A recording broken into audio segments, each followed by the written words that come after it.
She was lying in the dirt when he found her, not moving, not trying. Cole Brennan had been riding fence for 3 hours. August heat in West Texas, 110 by noon, hotter now. Kinda heat that killed things. Found her in the arroyo, 20 yards from nothing, miles from anywhere. Woman, young, maybe 25, dress torn, face sunburned raw, lips cracked and bleeding. She opened her eyes when his shadow crossed her face. "Just let me die here," she said, voice like gravel, like she'd been screaming. Or not drinking, or both. Cole froze. 30 years he'd been riding this land. Found cattle. Found coyotes. Found rattlesnakes, and once a cougar. Never found this. Her hand moved. Slow. Pushed something across the dirt toward him. A photograph. 2 people. Woman and a little girl. Faded. Creased. "Tell her I tried," the woman whispered. Then her eyes closed. Cole stood there. Horse stamping behind him. Buzzards circling overhead. Sun beating down like judgment. He should have moved faster. Didn't. Some things freeze a man. This was one of them. Cole moved then. Finally. Didn't think about it. Just did. Off the horse in one motion. Knees hit dirt. Hands on her shoulders. "Ma'am, hey, stay with me." No response. Skin was furnace hot. Fever or sun? Couldn't tell. Probably both. He grabbed his canteen. Tipped water on her lips. Most of it ran off. Some got in. She coughed. Eyes opened. Focused on nothing. "No," she said. Tried to push him away, weak as a kitten. "Let me go." "Can't do that. Please." Desperate now. Fighting him. "They'll find me. They'll—" She stopped. Looked past him. Terror on her face. Cole turned. Nothing there. Just desert. Just heat, shimmer. "Nobody's coming," he said. Calm. Steady. "You're safe." You don't understand." She grabbed his shirt. Surprising strength. "He'll kill me. He'll kill anyone who helps me." "Well," Cole pried her fingers loose, gentle. "He can get in line." Lifted her. Wasn't hard. Woman weighed maybe 100 pounds, mostly bones. She fought. Not much. Didn't have the strength.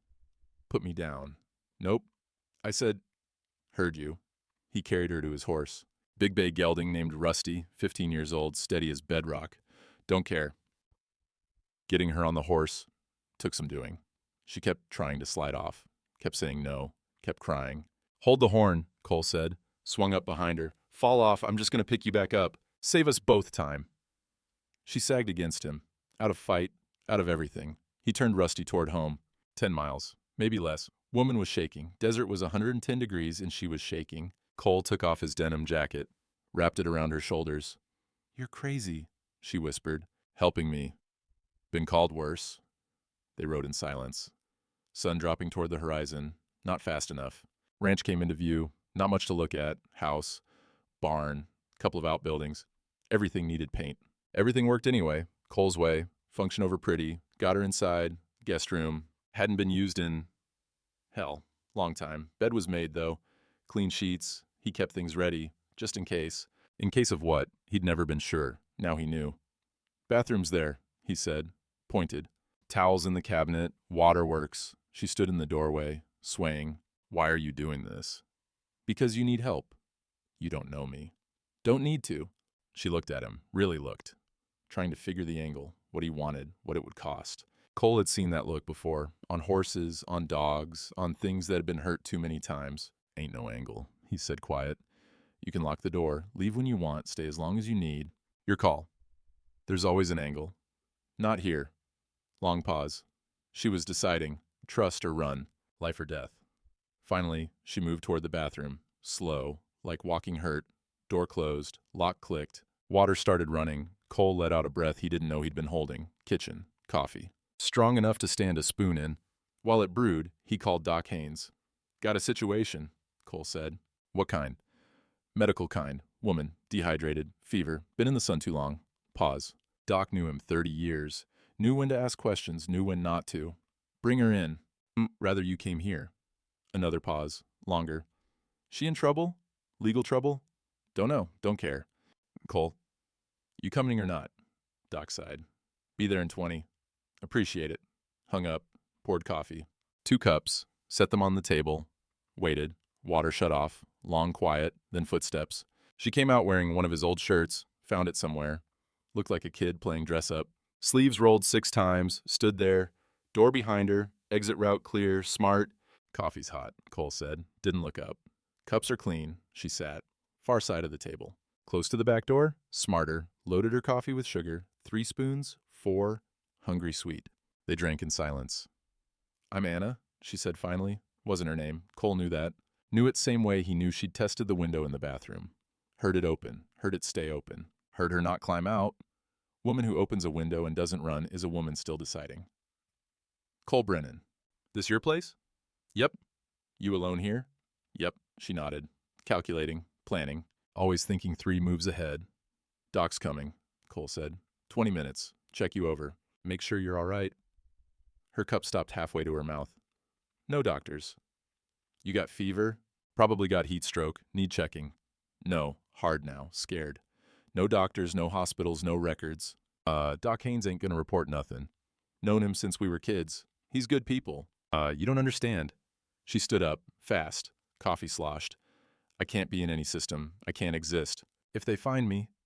"They who?" She stopped, mouth open, nothing coming out. "The people you're running from," Cole said. Calm, matter of fact. "The ones you think are gonna kill you." She sat down, slow, broken. "My husband," she whispered. There it was. Cole nodded. Expected something like that. "He a bad man?"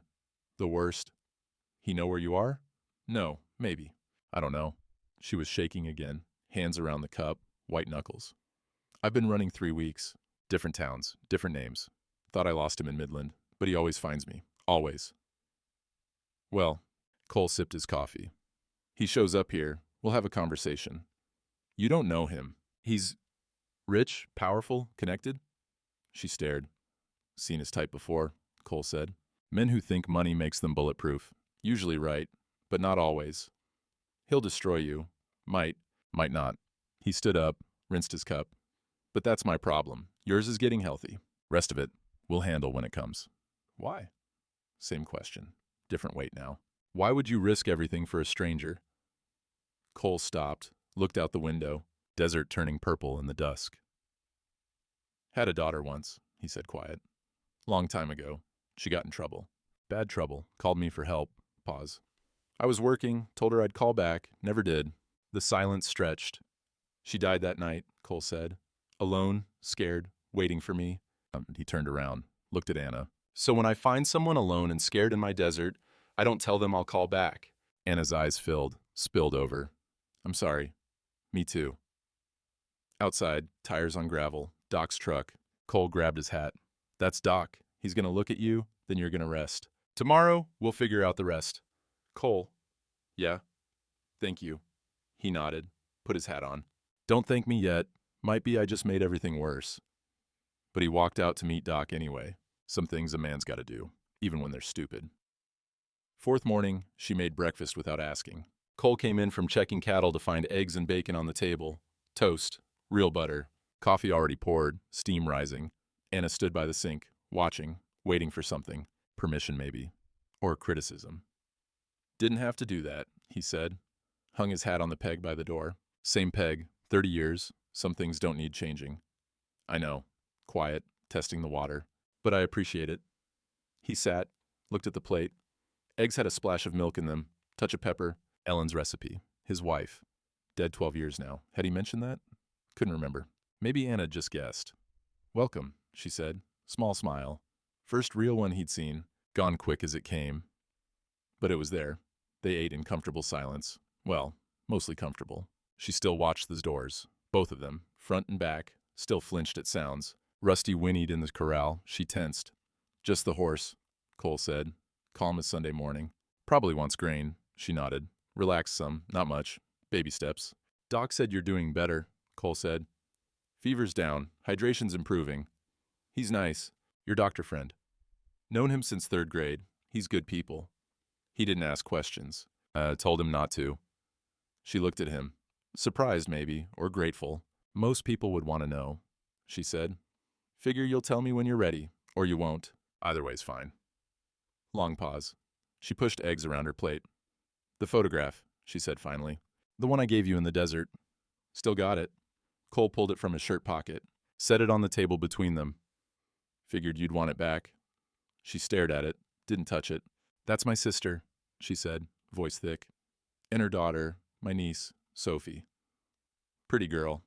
She's 6 now. Was 4 in that picture. Anna's hand moved toward the photo, stopped.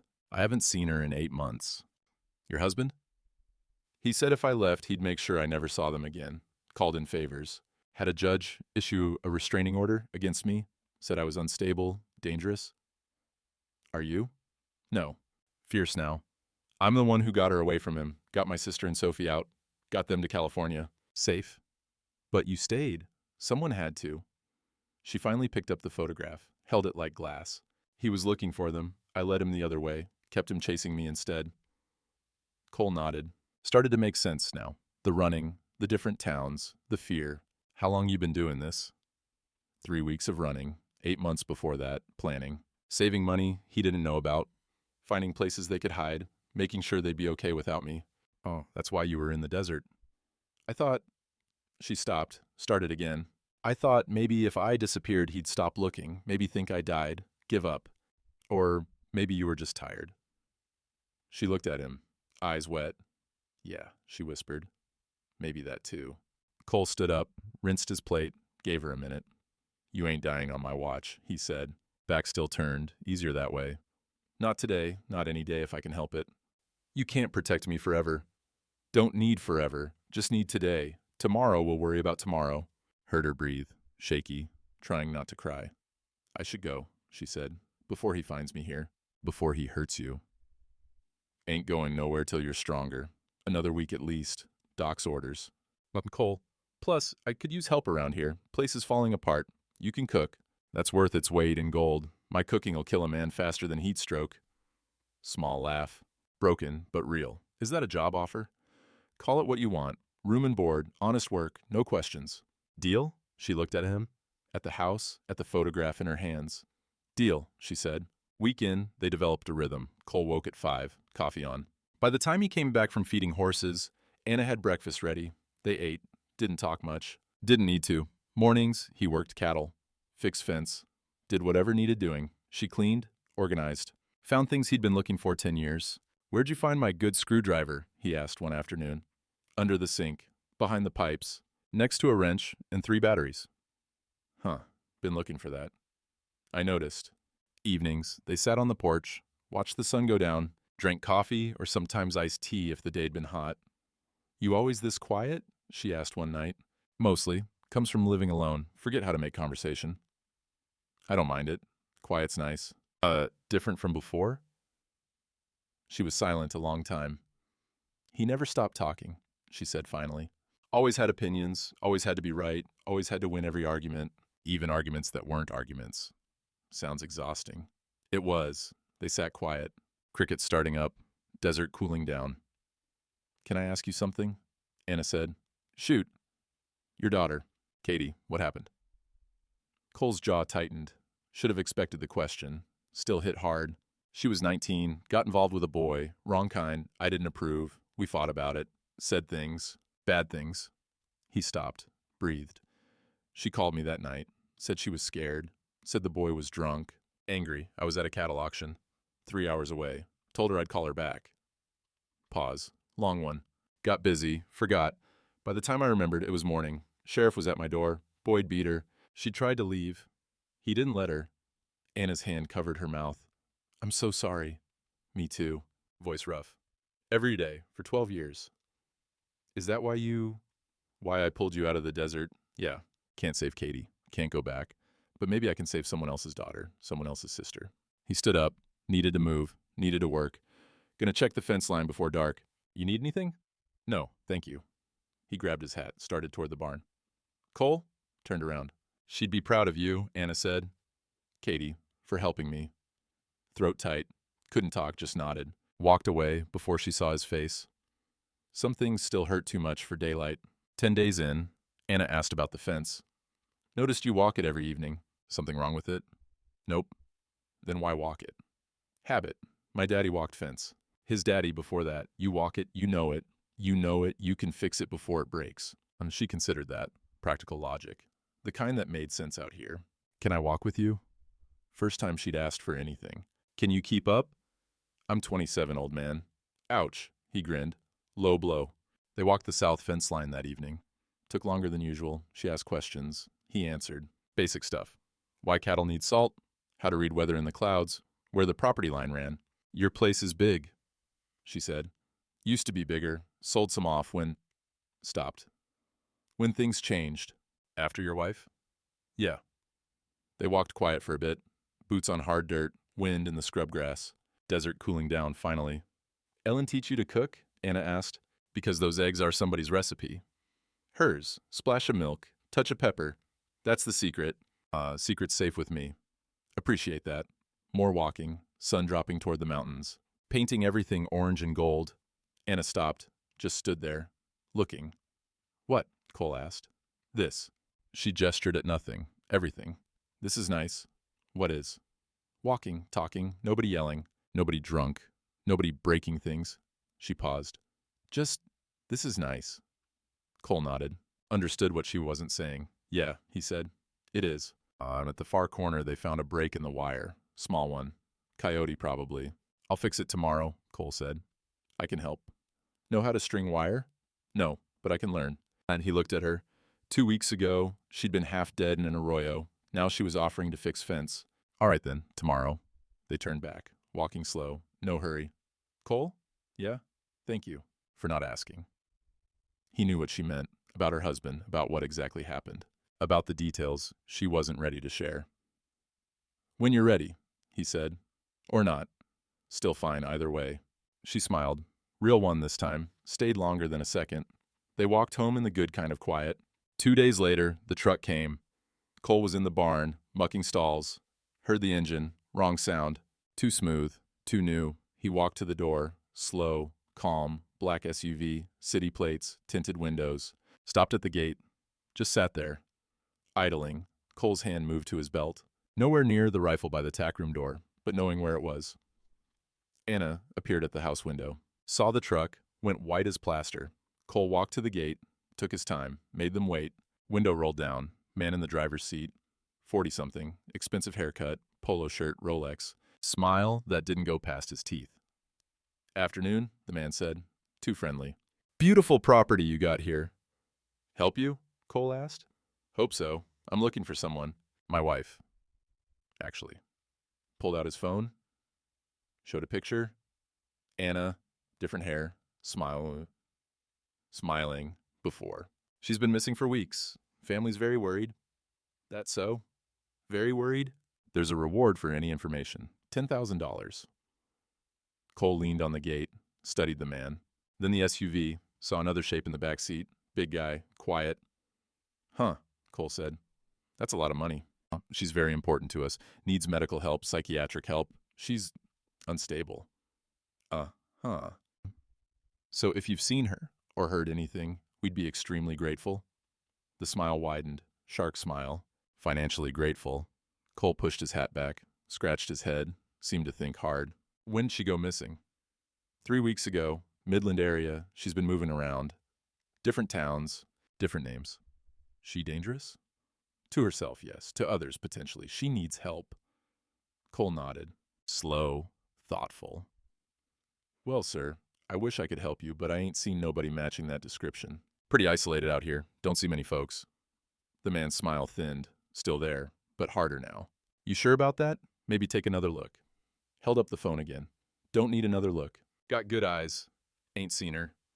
They stared at each other. Cards on the table now. That's unfortunate, the man said, voice colder. If you do happen to remember anything, or see anyone, handed over a business card through the fence. Day or night, we're very motivated. Cole took the card. Didn't look at it? Sure thing. The SUV sat there, 5 seconds, 10, message being sent. Then it pulled away, slow, not toward town, toward the back road, the long way around, looking, memorizing. Cole stood there till the dust settled. Then he looked at the card. Andrew Mitchell, private investigator. No company name. Just a phone number. He tore it in half, then in half again. Let the pieces fall in the dirt. Walked back to the house. Anna was still at the window, shaking, pale. They're gone, Cole said. They'll come back. Probably. You should have told them. Taken the money? I'll leave right now. You can… Ain't taking their money. You don't understand. That was one of his men. Marcus, he's a… Her voice cracked. He's the one who broke my ribs last time I tried to leave. Cole stopped. Looked at her, really looked. He put hands on you? He does what my husband pays him to do. Something cold settled in Cole's gut, the kind of cold that made men do stupid things. They came to my gate, he said, quiet, steel under it. That makes it my business now.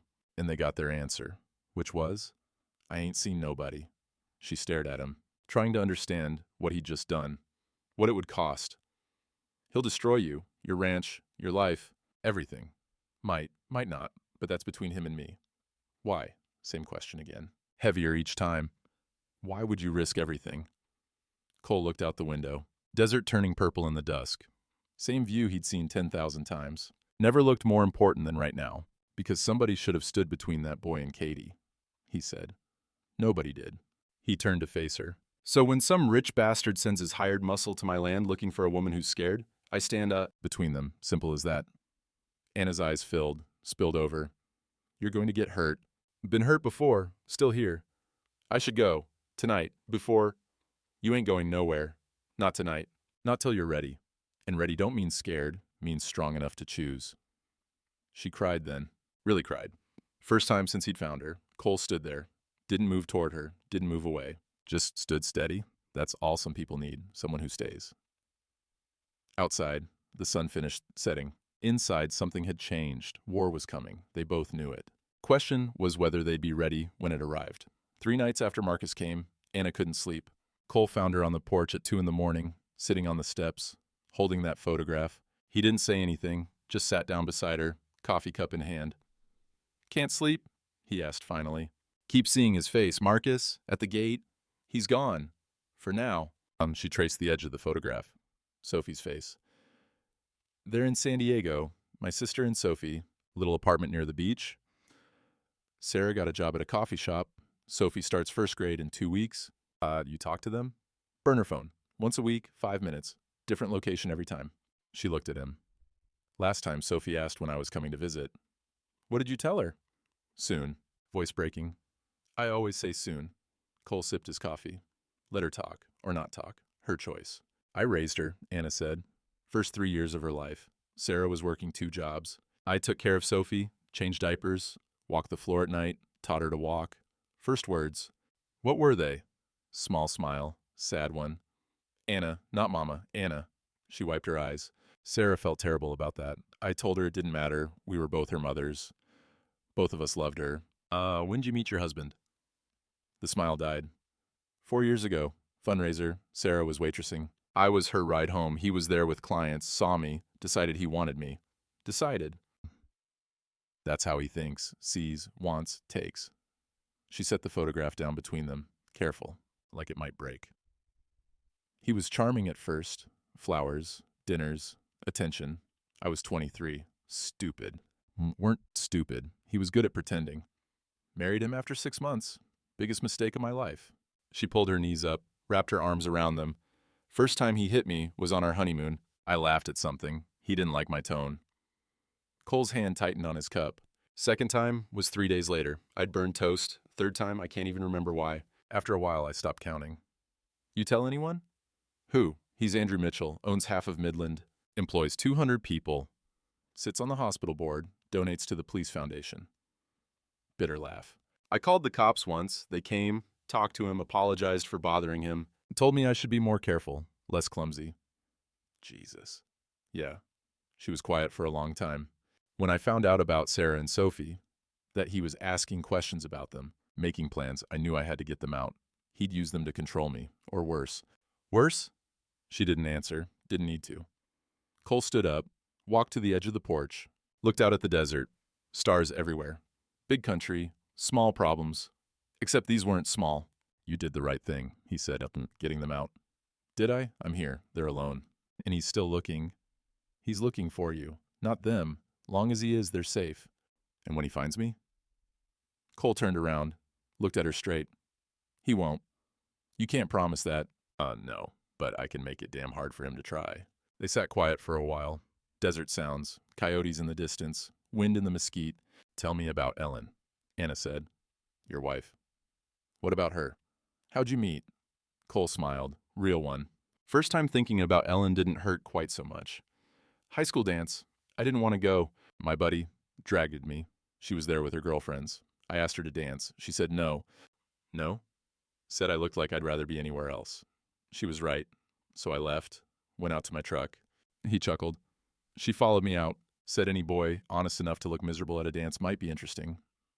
We talked for 3 hours. Missed the whole thing.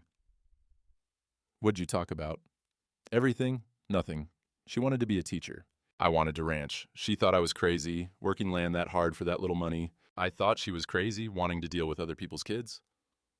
But you got married. Yep. Week after graduation. Her parents thought we were too young. We probably were. Didn't matter. Knew what we wanted. How long were you married? 22 years. Cancer took her. Ovarian. Fast and mean. 6 months from diagnosis to gone. I'm sorry. Me too. And he looked at the photograph between them. She'd have liked you, Ellen. Would have had opinions about your husband. Probably would have shot him herself. Anna laughed. Surprised. Real laugh. She sounds amazing. She was. Cole picked up the photo, handed it back to Anna. Like you. Strong, scared sometimes, but strong anyway. That's the real kind. Anna took the photograph, held it to her chest. I don't feel strong. Strong people never do. That's how you know they're actually strong. She looked at him, something shifting in her eyes. Understanding, maybe. Or trust. Can I tell you something? She asked. Anything. I think Katie would have liked me too. Cole's throat tightened. Couldn't talk for a second. Yeah, he managed. She would have. They sat there. 2 broken people, 1 porch, desert night wrapping around them like a blanket. We should get some sleep, Cole said finally. Morning comes early. It always does out here. Part of the charm. Anna stood up, stopped. Cole? Yeah? When this is over, however it ends, I want Sophie to know what you did. Want her to know there are still good men in the world. Ain't that good? You're good enough. She went inside. Door closed quiet. Cole sat there a while longer, thinking about Katie, about Ellen, about Anna and Sophie, and men who hit women because they could. Finished his coffee, cold now. Tomorrow he'd fix that fence with Anna, teach her to string wire. Normal day, normal work. But normal was ending. He could feel it. Storm was coming. Question was, would he be the shelter or just another thing that broke? Guess he'd find out. Sheriff's car came up the drive at dawn. Never a good sign. Cole was feeding horses when he saw it. Buck Dalton, same cruiser, same deliberate speed, different purpose. Anna was in the kitchen, saw it through the window, froze. Cole walked to meet Buck, slow, hands visible, nothing to hide, everything to hide. Buck. Cole. Buck got out, didn't smile. Wore his professional face, the one that meant bad news. Need to talk. Coffee's on. This ain't a social call. Never is when you're in uniform. They stood there, morning sun. Birds singing, world pretending everything was normal. Got a call last night, Buck said. Midland PD. Woman named Sarah Brennan was found dead in her apartment. San Diego. 3 days ago. Cole's stomach dropped. They're looking for her sister. Anna Brennan, also goes by Anna Mitchell. Buck pulled out a photo. Different one, official. This her? Cole looked at the photo. Anna, no question. What's she wanted for? Questioning. But Cole, Buck's voice dropped. There's a warrant. Suspicion of murder. The world tilted. That's bullshit. Maybe, maybe not, but there's evidence. Financial records, text messages, life insurance policy, $200,000. Anna's the beneficiary. No, Cole shook his head. You don't know what you're talking about. Then help me understand. Is she here? Silence. Cole, I got a job to do. Your job's to find the truth, not just follow paperwork. Truth is what the evidence says. And right now, evidence says Anna Mitchell has motive and opportunity. Her sister's dead. There's money involved. And she's been running for weeks. She's been running from her husband, rich son of a bitch who beats women and buys cops. Buck's jaw tightened. Watch yourself. It's true and you know it. Andrew Mitchell, big donor, big man, big bastard. I don't know anything except what I got here. Buck tapped the folder. Warrant, evidence, dead woman, missing suspect. She didn't do it. How do you know? Because I know her. You've known her what, 2 weeks? 3? Buck stepped closer, friend voice now. Cole, listen to me. You're a good man, but you're being played. No. Her husband's attorney called my office this morning. Said Anna's dangerous, mentally unstable, history of violence. They got medical records, police reports, witnesses. All bought and paid for. Or all true. Buck paused. Cole, what if you're wrong? The screen door opened. Anna stood there, pale, shaking. I didn't kill my sister, she said. Buck's hand moved to his belt. Instinct. Ma'am, I need you to come with me.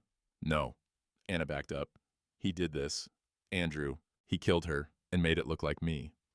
There's evidence. He manufactures evidence. That's what he does. He's done it before. Then we'll sort it out at the station. But right now you need to come with me. If I go with you, I'm dead. He has people everywhere. Cops. Judges. Jail guards. I won't survive the night. Buck looked at Cole, then at Anna, caught between. I can't just let you go. Then arrest me, Anna said.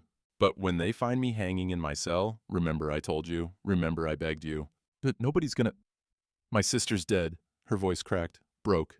Sarah's dead, and Sophie's alone. And he did this because I got away. Because I humiliated him. Because I won. She looked at Cole, eyes full of everything. I told you he'd destroy everything. Everyone? Cole's mind was racing. Sarah dead, Sophie orphaned, warrant, evidence, insurance money. The photograph in his pocket felt like lead. Cole, Buck said, step aside. Can't do that. Don't make me. Give us 24 hours. What? 24 hours. I'll bring her in myself. You got my word. Your word don't mean shit if she runs. She won't run, will you? Anna looked at him, something dying in her eyes. I won't run, she whispered. Buck was quiet, thinking, calculating. 30 years of friendship versus duty versus law. 24 hours, he said finally. She doesn't show I'm coming back with marshals, and you'll be in cuffs right next to her. Fair enough. Buck got in his car, sat there a long minute, then pulled out, dust settled. Cole and Anna stood there, 10 feet apart, might as well be miles. You believe me? She asked. Small voice, child's voice. I want to. That's not the same thing. No, it ain't. She nodded, like she'd expected it, like she'd been expecting it all along. The photograph, Cole said. The one you gave me in the desert. You said that was your sister and Sophie. It is. Was. Sarah's dead now. Anna flinched, like he'd hit her. You think I don't know that? You think I don't feel it? Tears streaming now. She was my sister, my only family, and he killed her because of me. Insurance money is for Sophie. It was always for Sophie. Sarah and I set it up together. So if anything happened to either of us, Sophie would be taken care of. We didn't trust Andrew, didn't trust the courts, so we made sure she'd have something. That's all it was. $200,000 is a lot of something. It's also a great motive for murder. Anna's voice turned hard, bitter, which is exactly why Andrew set it up this way. Kill Sarah, frame me, get rid of both of us. Get Sophie back under his control. Why would he want Sophie? Anna was quiet, too quiet. Anna, why would he want Sophie? Because she's his daughter. The world stopped. What? Sophie is Andrew's daughter, not some random boyfriend's.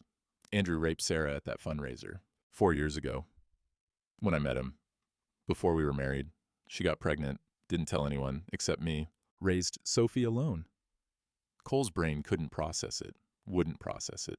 You married the man who raped your sister? I didn't know, Anna screamed. Sarah didn't tell me until after the wedding. Said she didn't want to ruin my happiness. Said she'd handled it. But she hadn't. He knew. He'd always known. And now he wants his daughter back. She was sobbing now, collapsing. And I led him right to them. I called Sarah every week. Burner phones. Different locations? But he tracked me. Must have. Found me. Found her. Killed her. And now Sophie? She couldn't finish. Cole stood there. Everything he thought he knew was wrong. Every truth was a lie. Every lie might be truth. The photograph. In his pocket, Sarah's face. Sophie's smile. Andrew's daughter. I need to think, he said. Cole, I said I need to think. He walked away. Toward the barn. Away from her. Away from everything. Behind him, Anna called his name. Once. Twice. He didn't turn around. Got to the barn. Leaned against the wall. Breathed. Pulled out the photograph. Looked at it. Really looked. Sophie had Andrew's eyes. How had he not seen it before? Or maybe he had. Maybe he just hadn't wanted to. Inside the house, he heard Anna moving. Fast. Frantic. Heard the truck start. His truck. The one he'd signed over to her just in case. She was running. He could stop her. Should stop her. Didn't move. Truck pulled out. Headed down the drive. Away. Gone. Cole stood there, holding a photograph of a dead woman and a child who was the daughter of a monster. And he'd let the only witness drive away. Buck was right. He'd been played. Or had he? Didn't know anymore. Didn't know anything. Except that everything had just shattered. And he was standing in the pieces. She'd been gone 2 hours when Cole finally moved. Her room was empty, bed made, military corners. She'd taught herself that somehow. Coffee cup washed, set in the drain, next to his, note on the table. 4 words this time.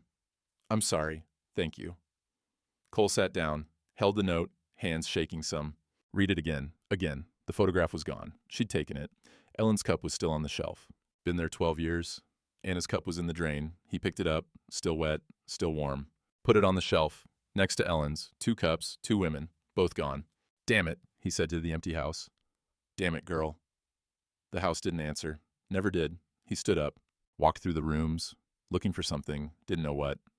Bathroom. Her toothbrush was gone. Soap was gone. The shirt she'd been wearing, his shirt, folded on the counter, washed, dried, returned, like she'd never been there. Except she had been. He could still smell her. Soap, coffee, something else. Life, maybe. Back to the kitchen. Sat down again, note still in his hand, 4 words. Not enough. Too much. Phone rang. He ignored it. Rang again, finally answered. Yeah. It's Buck. She there? No. Long silence. Cole, tell me you didn't... She ran, took the truck. Jesus Christ. Buck breathed. Heavy. Tired. When? 2 hours ago, maybe 3. Which way? Didn't watch. Didn't watch or didn't stop her? Cole didn't answer. God damn it, Cole. I trusted you. Gave you 24 hours. You had one job. I know. Do you? Because right now you're an accomplice. Harboring a fugitive? Aiding and abetting? That's federal. I know. I gotta put out an APB. Description? Plates. They find her, they'll bring her back. They find you helped her run. You're going to jail. Do what you gotta do. Buck was quiet. Then, what happened, Cole? What did she say to you? Everything. Nothing. Doesn't matter now. The hell it doesn't. I need to know. Cole hung up. Phone rang again. He unplugged it. Sat there in the quiet. House settling. Clock ticking. Coyotes starting up outside. Same sounds. Different world. 3 hours later, Buck came back. Not alone this time. 2 cars. 4 men. Badges and guns and hard faces. Cole was on the porch. Waiting. Coffee in hand. Cold now. Cole Brennan? One of the new men. Federal badge. Suit and tie in West Texas. Idiot. That's me. I'm Agent Morrison, FBI. We have a warrant to search the premises. Search away. They did. Tore through the house like it owed them money. Pulled drawers, checked closets, went through the barn, found nothing, because there was nothing to find. 40 minutes later, they came back out, empty-handed, pissed. Where is she? Morrison asked. Don't know. When did she leave? This morning. Why'd you let her go? Didn't let her. She left. You gave her a vehicle, signed over the title. That's aiding. Gave her that truck 2 weeks ago, before any of this, before your warrant, before her sister died. Morrison's eyes narrowed. You expect me to believe that? Don't care what you believe. Buck stepped forward. Between them. Cole, please, just tell us what you know, where she might have gone, who she might contact. Help us end this. Cole looked at him. 30 years of friendship. Poker games and cattle drives and too much whiskey. Buck's wedding, Ellen's funeral, Katie's. Can't help you, Cole said. Don't know where she went. Can't or won't? Both. Morrison moved closer, aggressive. Let me explain something to you, Mr. Brennan. Anna Mitchell is a murder suspect. Her sister's body had ligature marks, signs of struggle. Anna had motive, opportunity, and means. She's dangerous. And you helped her escape. Or I helped an innocent woman run from a man who wants her dead. That's not what the evidence says. Evidence can be bought. Not this much, not this detailed. Morrison pulled out his phone, showed a photo, crime scene, Sarah on the floor, terrible. Cole's stomach turned. Neighbors heard arguing. The night Sarah died, woman's voice, yelling about money, about betrayal. Morrison put the phone away. Anna was there, she did this, and now she's running, which makes her guilty as hell. Cole's mind was spinning. Neighbors, arguing, money. No, Anna wouldn't. Would she? Didn't know. Didn't know anything anymore. We're done here, Morrison said. But Cole Brennan, you're under investigation. Don't leave the county. We'll be in touch. They left. All of them. Even Buck. Buck stopped at his car, looked back. I'm sorry about Katie, he said. Should have said that 12 years ago. Should have done more.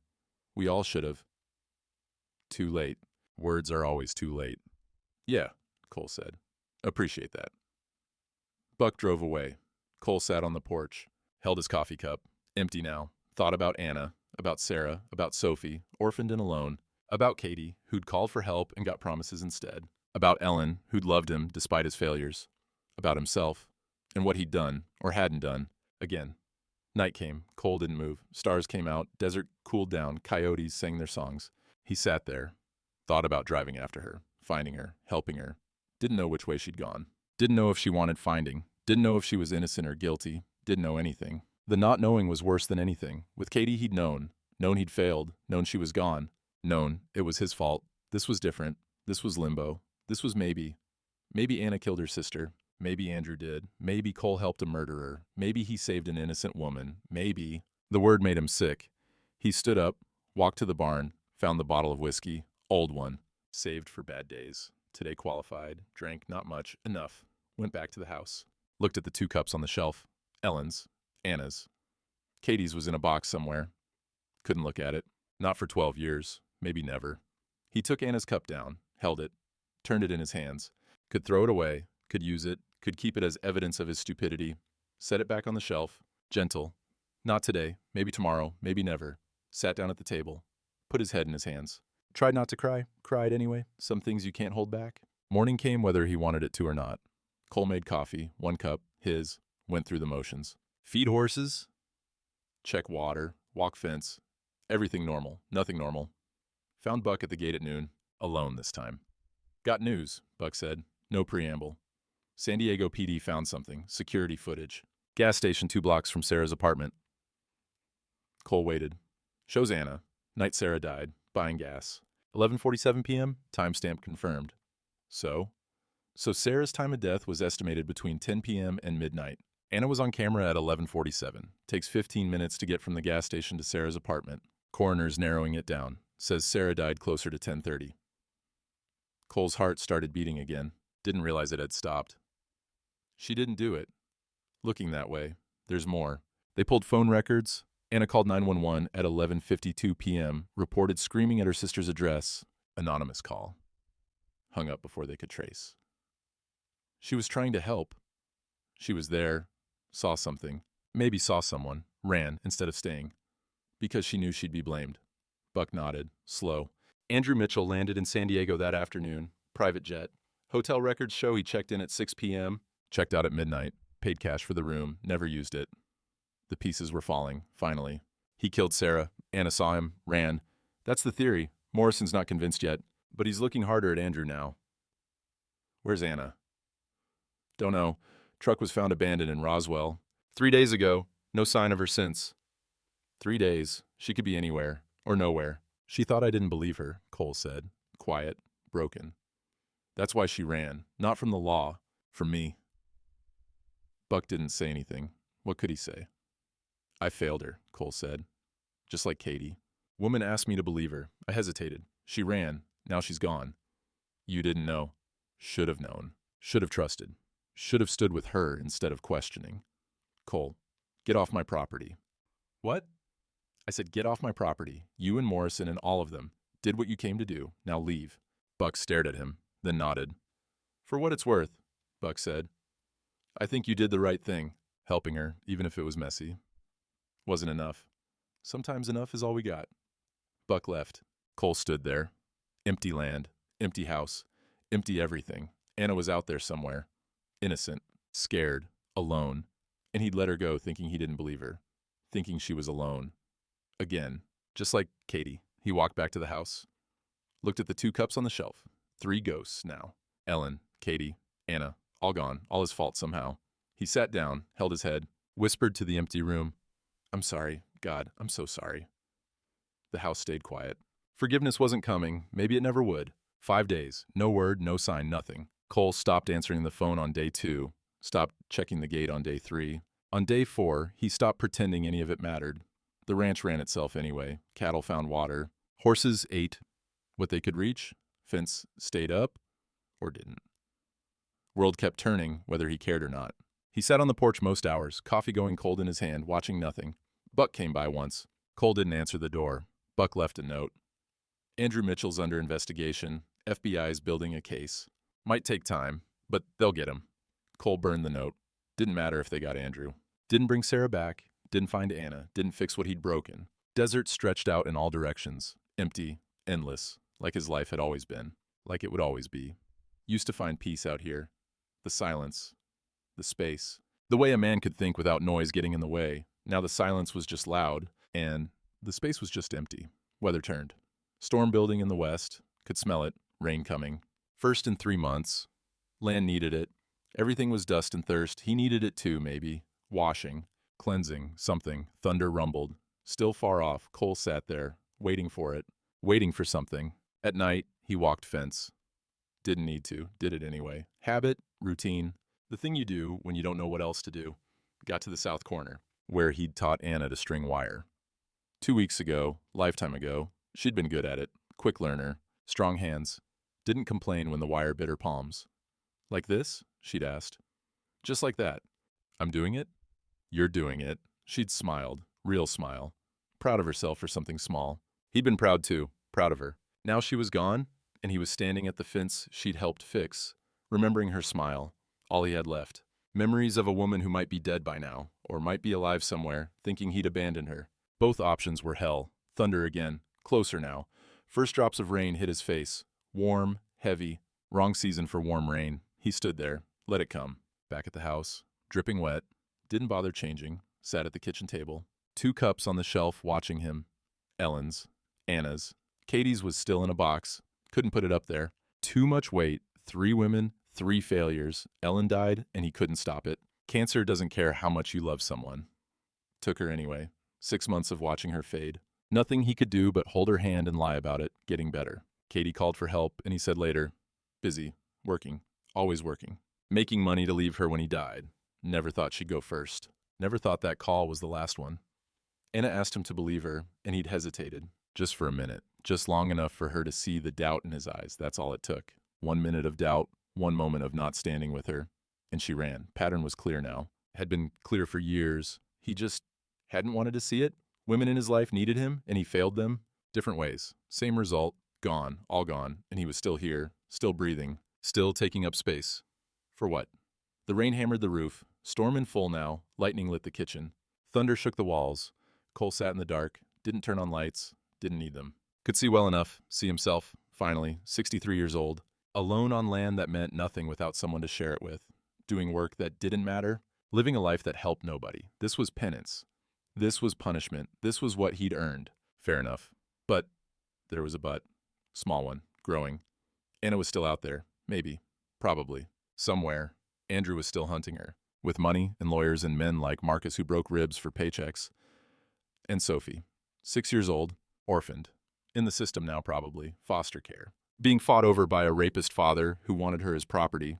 3 weeks ago, Cole had been resigned to his punishment, accepted it, lived in it like a man lives in winter, cold and waiting for nothing. Then Anna had stumbled into his desert, and for 2 weeks the house had felt alive again. Coffee for 2, conversations, laughter sometimes, purpose. He'd failed her. That was done. Couldn't undo it. But he could stop failing, could get up, could find her, could stand with her now even if he hadn't then, could try. Trying might not be enough. Probably wasn't enough. But it was more than sitting here drowning in guilt and rain and self-pity. Katie was gone. Ellen was gone. Sarah was gone. But Anna wasn't. Not yet. And Sophie wasn't. Not yet. Lightning flashed. Cole looked at the 2 cups on the shelf, stood up, took Anna's cup down, filled it with water from the tap, drank from it.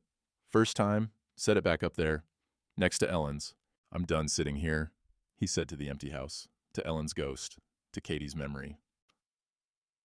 I'm done being sorry and doing nothing. Rain pounded harder, like an answer, like permission. Cole walked to his bedroom, found his go bag, the one he'd packed after Ellen died and never used. Change of clothes, cash, documents, added the photograph from his wallet, the one of Katie, 17, smiling, before the boyfriend, before everything went wrong. I can't save you, he told her picture, but maybe I can save them. Put it back in his wallet, grabbed his keys, his hat, his old revolver from the safe. Hadn't fired it in 10 years, loaded it anyway. Storm was raging outside. Middle of the night. Worst possible time to leave. Perfect. Cole walked out into the rain, got in his truck, started the engine. Didn't know where Anna was. Didn't know where to start. But he'd start somewhere, Roswell, where his old truck had been found. Work backward from there, find her, Protect her, stand with her, or die trying. Either way, he was done failing. Thunder rolled across the desert as he pulled out, storm chasing storm, just the way it should be. Found her on the third day. Albuquerque. Motel off I-40 called the Desert Rose. Took Cole 2 days to piece it together. Roswell police said his truck had been stripped, plates gone, VIN scratched out. Professional job. But the gas station across the street had cameras. Showed Anna parking the truck, getting out, getting into a van, white cargo van, no plates visible. Next day, that van turned up in Clovis, abandoned behind a Walmart. Inside, receipts, fast food, gas. Albuquerque addresses. Cole drove west, called every cheap motel in Albuquerque, 23 of them, looking for my niece, Anna, dark hair, quiet, probably paid cash. 22 said no. 23 said, room 14, but she don't want visitors. I'm family. So was the last guy who came asking 2 days ago. Cole's blood went cold. What did he look like? Big, bald, scar on his neck, mean eyes. Marcus. She's still there? Paid through tonight, but I ain't seen her leave her room since yesterday. Starting to worry some. Cole hung up, drove faster. Got to the Desert Rose at 4 p.m. 15 rooms, peeling paint, cracked asphalt, pool filled with dirt. Room 14 was on the end, curtains drawn, no sound, black SUV parked 3 spaces down, tinted windows, engine off, occupied. Cole parked at the other end, casual, like he belonged there, got out slow, grabbed his revolver from under the seat, tucked it in his belt, behind his back, covered by his jacket. Walked toward room 14, not direct, angled, like he was going somewhere else. SUV door opened. Marcus stepped out. 6'4", 250, neck like a tree trunk, scar running from ear to collarbone. Everything the motel clerk said. He smiled, not friendly. You must be Cole Brennan. Cole stopped, 20 feet between them. That's me. Mr. Mitchell wants to talk to you. Mr. Mitchell can go to hell. Marcus's smile widened. He said you'd say that. Pulled out his phone, made a call. He's here. Waited. Then turned the phone around. Video call. Andrew Mitchell's face filled the screen. 50s. Perfect hair. Perfect teeth. Perfect tan. Everything about him screamed money and control. Mr. Brennan, Andrew said. Smooth voice. Boardroom voice. Thank you for making this easy. Where's Anna? Safe. For now. She's in that room behind you. Room 14. Marcus has been waiting for her to come out, but you've saved us time. What do you want? Simple. You walk away, leave her. Marcus will handle things from there. In exchange, I forget you were involved. No charges, no investigation. Your ranch stays yours. You go home. Everyone wins. Except Anna. Anna killed her sister. You know that. The evidence is bullshit and you know it. You killed Sarah. Anna saw you. That's why you want her dead. Andrew's smile never wavered. Careful, Mr. Brennan. Slander is actionable. So is murder. I have 12 lawyers who say otherwise. How many do you have? Cole said nothing. That's what I thought. Andrew leaned closer to the camera. Walk away. This isn't your fight. You're a good man who got caught up in something ugly. I understand. But it ends here. Let Marcus do his job. Go home. Can't do that. Why not? Because somebody's got to stand between men like you and women like her. Should have been me 12 years ago for my daughter. Is going to be me now for Anna. Andrew's smile finally died. Then you're a fool. Been called worse. The call ended. Marcus put his phone away. Last chance, Marcus said. Walk. Cole didn't move. Marcus sighed. Like this was disappointing. Then reached behind his back. Gun. Big one. Glock. Professional. Don't have to die today, old man. Probably not, but here we are. Marcus moved first. Fast for a big man. Cole moved too. Wasn't as fast as he used to be. Wasn't as young. Wasn't as stupid. Drew his revolver. Pointed it at Marcus. Steady. Stop. Marcus stopped. Looked at the gun. At Cole. Calculating. That thing even loaded? Find out. They stood there. Mexican standoff. 15 feet. Both armed. Both committed. Door behind Cole opened. Anna stood there. Pale. Thin. Haunted. Cole. Whisper. Broken. You came. Yeah. You shouldn't have. He'll kill you. Probably. Marcus moved. Not toward Cole. Toward Anna. Cole shifted, blocking. Through me, Cole said. Marcus smiled. If that's how you want it. That's how it's gotta be. They stood there. Moment stretching. Everything balanced on a knife edge. Then sirens. Distance. Getting closer. Marcus's head turned. Just a fraction. Just a second. Cole moved. Not toward Marcus, toward Anna. Run. What? I said run. Now! Anna ran around the back of the motel, toward the desert, gone. Marcus turned back, furious. You stupid... Yeah, I am. Marcus raised his gun. Cole kept his pointed at Marcus. Sirens closer now. 2 blocks, maybe. Drop it, someone yelled. From the office, motel clerk, old guy, shotgun in his hands, shaking but aiming. Both of you, drop them. Marcus looked at the clerk, at Cole, at the sirens. Math was changing, variables shifting. He lowered his gun, backed out toward the sous vide. This ain't over. I know. Marcus got in, pulled out, fast, gone before the cops arrived. Cole dropped his revolver, kicked it away, hands up. I'm the one you want, he told the clerk. Called in the tip myself. Half-hour ago, said there was going to be trouble at the Desert Rose. 2 patrol cars screamed into the lot. Officers out, guns drawn. On the ground, now! Cole got on the ground, slow, careful, hands behind his head. Cole Brennan, there's a warrant, federal, aiding and abetting. I'm turning myself in. They cuffed him, read him rights, searched him, found nothing but an old wallet and truck keys. Where's Anna Mitchell? One cop asked. Don't know. Ran when the shooting started. What shooting? The shooting that didn't happen. Yet. They put him in the car, drove him away. Cole looked out the window. Desert, scrub, mountains in the distance. Anna was out there somewhere, free, running. This time she was running because he'd stood with her. That was enough. County jail, holding cell, concrete and steel and buzzing lights. Cole sat on the bench, waited. Buck showed up 4 hours later. Looked tired, looked old. You're an idiot, Buck said. Yep. Aiding a fugitive. Interfering with an investigation. Assault with a deadly weapon. Didn't assault nobody, just pointed. Doesn't matter. You're looking at 5 years. Maybe more. Okay. Buck stared at him. Okay? That's all you got? What do you want me to say? I want you to say where Anna is. Where she's going. Give us something. Maybe the DA will deal. Cole shook his head. Can't do that. Can't or won't. Both. Buck sat down, rubbed his face, 30 years of friendship coming to this. Why, Cole? Why throw your life away for a woman you barely know? Because Katie called and I said later. Ellen got sick and I couldn't stop it. Sarah died and I doubted Anna. 3 times I failed. He looked at Buck. Really looked. Wasn't failing a 4th time. Not if I could help it. She might be guilty. Evidence. She's innocent.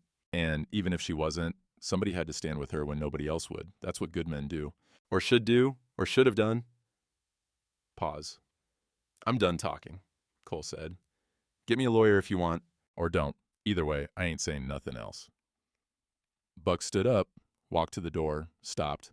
For what it's worth, he said. Katie would be proud.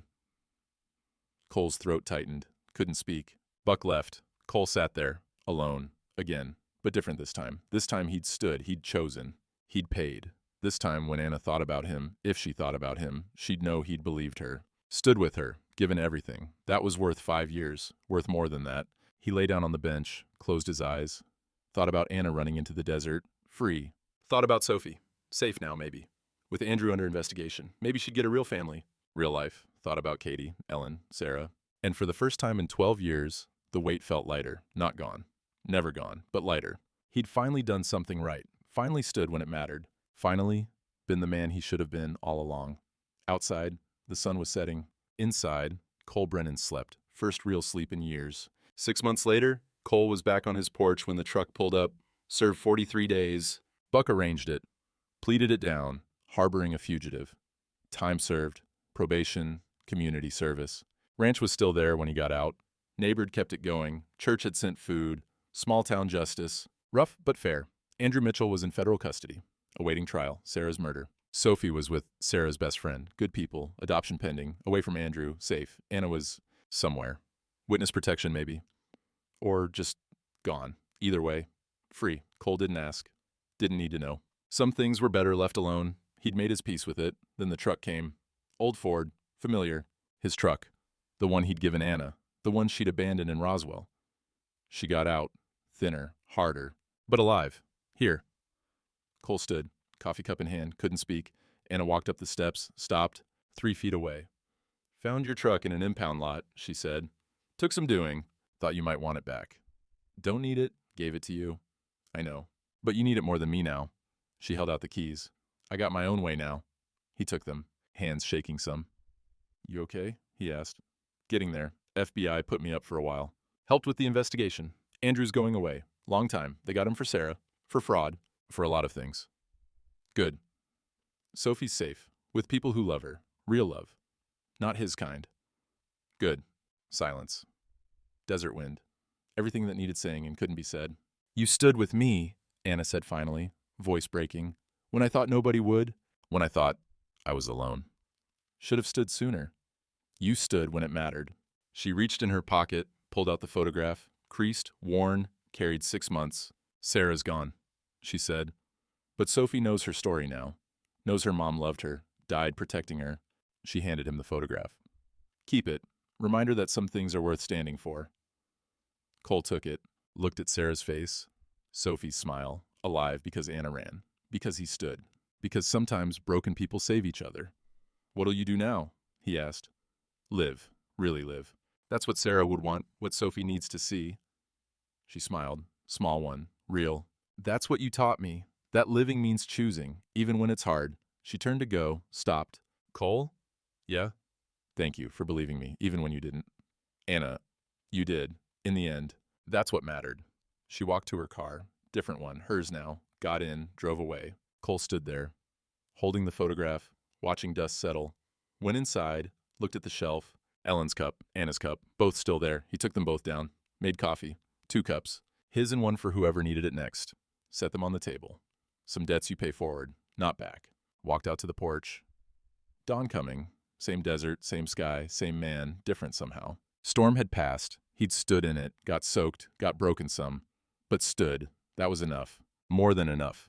It was everything. The sun came up. Like it always did, like it always would. And Cole Brennan drank his coffee and watched the light change and knew, finally, what it meant to be forgiven. Not by God, not by Katie, not by anyone else, by himself. Some days, that's all a man needs. The chance to try again.